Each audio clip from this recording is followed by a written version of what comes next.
At 6:30 a.m., the largest invasion in human history reached its breaking point. The ramp dropped, and hell opened instantly. Machine guns ripped through the front line. Many never fired a single shot. Weighed down by gear, soldiers drowned under fire. Help!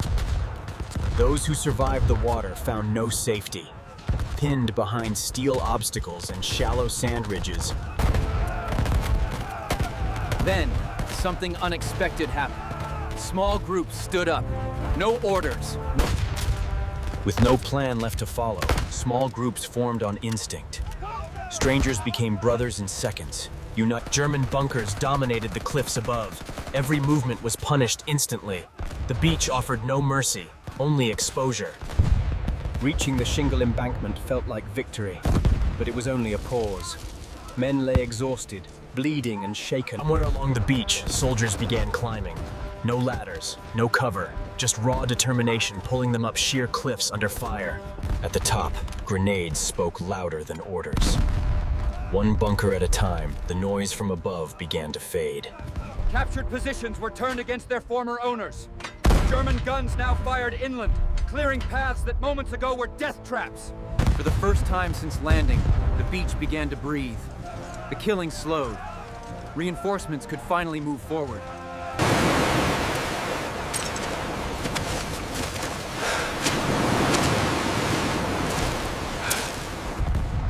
Six minutes after landing, Omaha Beach was still not secure, but it was no longer lost.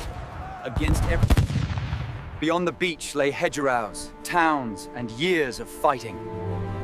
Omaha was only the beginning. Omaha Beach earned its name that morning.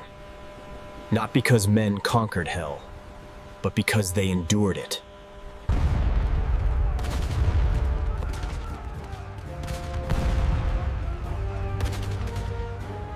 Stronger defenses, failed bombardments, and brutal terrain turned Omaha into a nightmare. Every mistake was paid for in blood. Allied bombers, but many bombs flew over an area who catched. The defenses survived.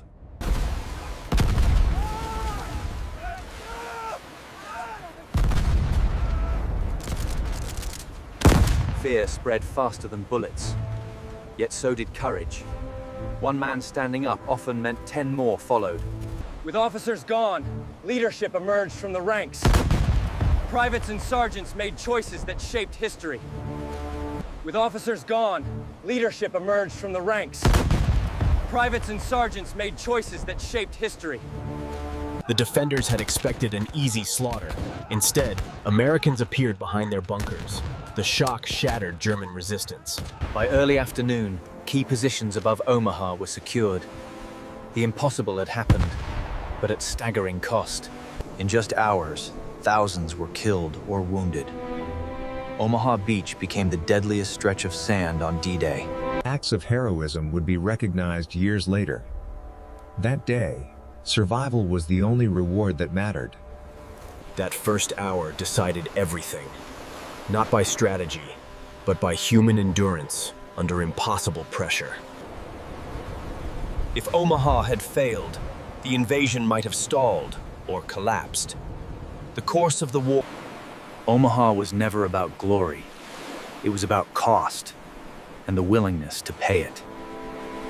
Those who could walk did. The war was far from over, and they carried Omaha with them. That morning did not win the war, but it made victory possible. Omaha Beach did not fall because men were fearless. It fell because they endured fear and moved forward anyway. By nightfall, the gunfire had faded. What remained was a beach scarred by wreckage, silence, and unanswered names. Many of the men who landed that morning would never write home. Their stories ended on this sand. For the survivors, Omaha never truly ended. It returned in dreams, silence, and moments no one else could see. Most heroes of Omaha Beach would never be famous. Their names live only in memory and freedom. Wars are often decided in moments. At Omaha Beach, The first hour decided the fate of an entire invasion. Between failure and success stood no grand strategy, only a thin line of exhausted men who refused to retreat. Omaha Beach was not a symbol.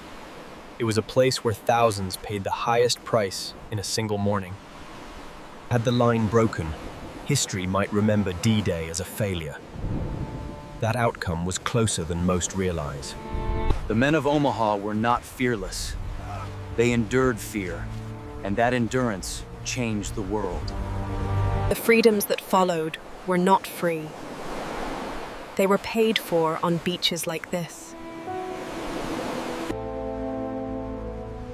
Battles end. Memory does not. Today, the loudest sound on Omaha Beach is the wind. But silence carries history.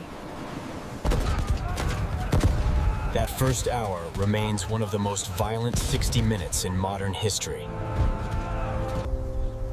They gave youth, futures, and lives, so others could have theirs.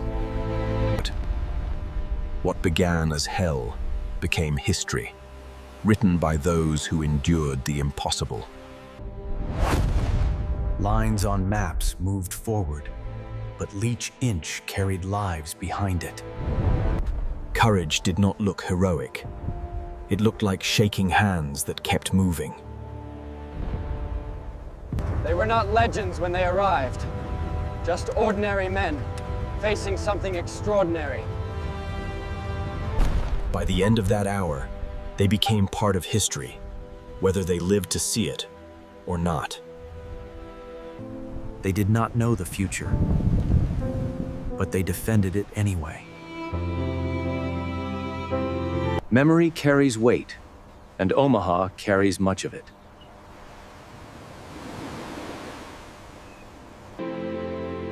As long as the beach remains, they are not forgotten.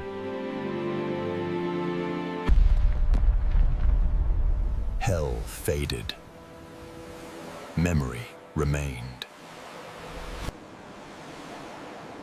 We remember not to glorify war, but to understand its cost.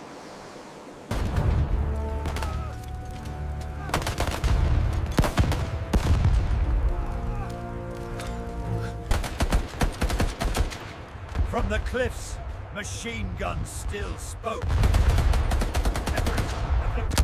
Staying still meant death. Moving forward meant risk. The beach offered no third option.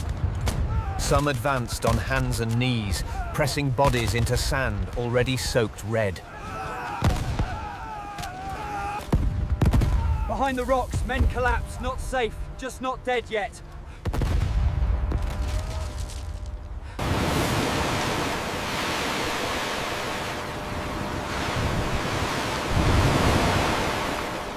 Above them, the cliffs waited, unchanged, unbroken, and lethal. Then one man stood. No speech, no signal, just movement. Another followed, then another.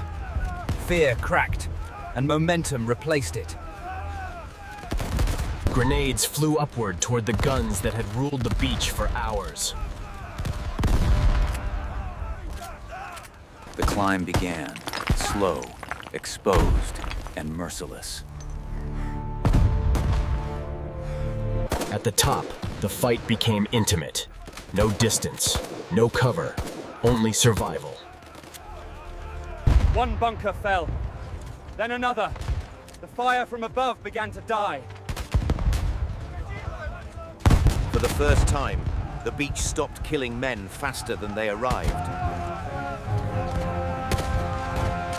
The beach was won, but it was buried under the price.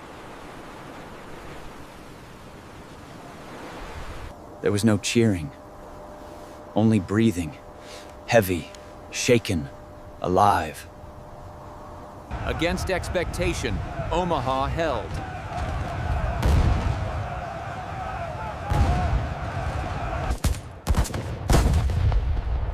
Beyond the beach, the war waited. As night approached, resistance flared again. The fighting was not finished. They dug in fast. If the enemy counterattacked, this ground would decide everything. Darkness finally arrived, bringing no peace, only uncertainty. Men lay awake, listening, waiting for footsteps, engines, or gunfire. The counterattack never came. Omaha held through the night. Morning returned to a beach forever changed. Those who stood now did so, among those who never would again. There were no words left to explain what had happened here. Omaha Beach stood, paid for by men who could not stand again.